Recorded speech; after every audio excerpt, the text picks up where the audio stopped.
What the government side of the house wants is everything to be instant. They want people to immediately do action.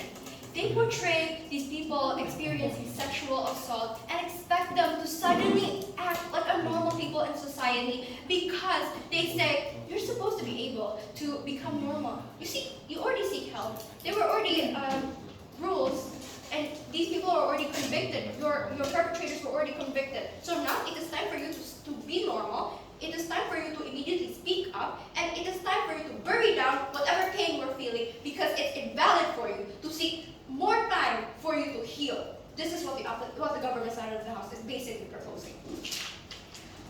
What would happen if the narrative wouldn't exist? Counterfactuals from our side of the house. People do revenge. People would feel rushed to heal their wounds. This is what's happening on their side of the house.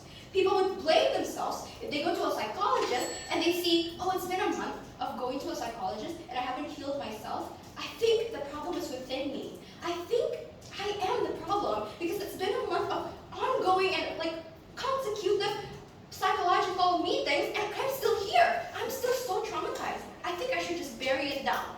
And anyways, points of rebuttals, right? They said when you are being raped, you should speak up because that's the only way for you to seek to be healed. First, there are two layers to this. Firstly, you can't immediately expect someone who had just faced a trauma to immediately want to open up. At least you would need to make peace with yourself first before deciding, okay, it is time for me to speak up. And this is something your side of the house would oppose. This is something you're not providing for these people with excessive trauma to actually feel. You're not allowing these people to, spend time to just reflect on themselves. Okay, I should make peace with myself first, and I should then seek help. And again, seeking help isn't exclusive to your side of the house only, but we also seek, people in our side of the house seek help. And it is much better in our side of the house to seek help because even if seeking help takes a longer time, even if going to a psychologist takes you 2 years of consecutive appointments, it'll be okay because you still have time and it is not limited to a certain time only. They want the opposite. The government side of the house wants people to completely forget the trauma because apparently they believe voicing it out loud would be enough. They believe that it is not necessary for you to spend time on yourself, focusing on yourself, maybe stepping away from society for a while because all they care about is society to be as productive as possible. So nobody would spend so much time crying over a certain idea because apparently reflecting to yourself isn't productive in their side of the house. And another point of rebuttal, again, they said people heals differently.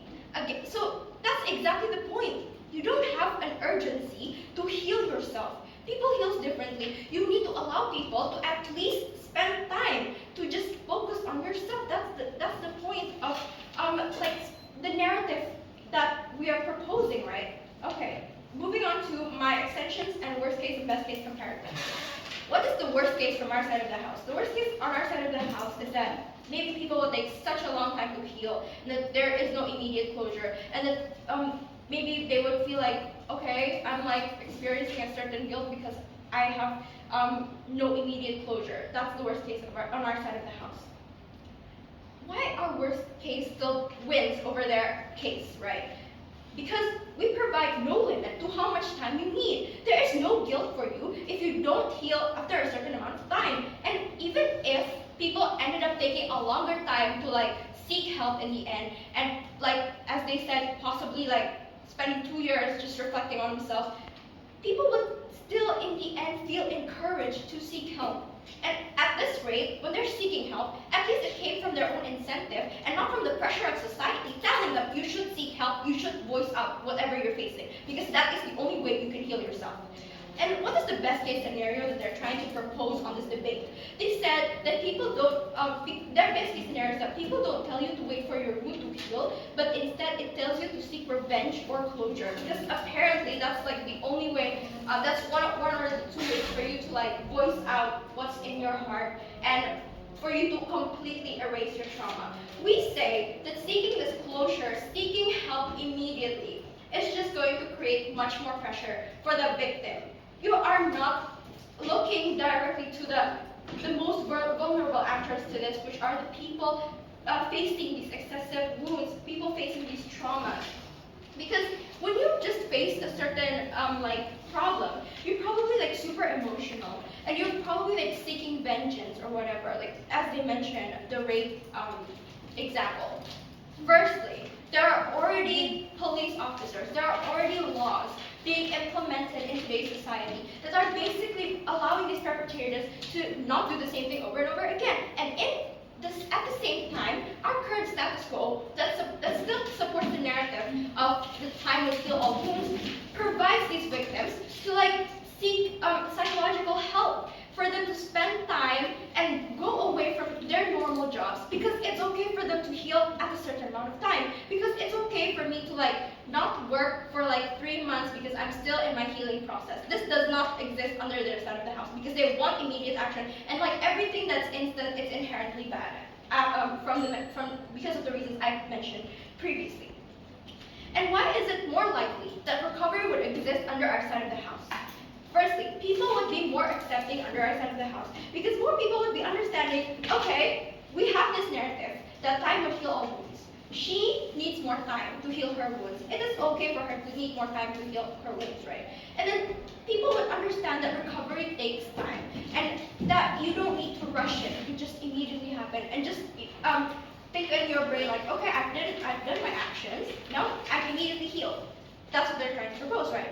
And then again, they have more time to make peace with themselves. Even if you already seek action, even if you went to the psychology, it doesn't mean that you already immediately have peace and make peace with yourself. And sometimes making peace with yourself requires you to reflect, and that is what time requires, right? And there is less guilt under our side of the house for not receiving those immediate closure, because there is no limitation to how much time you need. And from the reasons being that this side of the house would give people more incentive to spend more time on themselves and focus on recovery, instead of pressuring them to do immediate action, even if they were doing something even if they face something traumatizing. We proudly oppose this motion. All right, thank you for the speech. Now,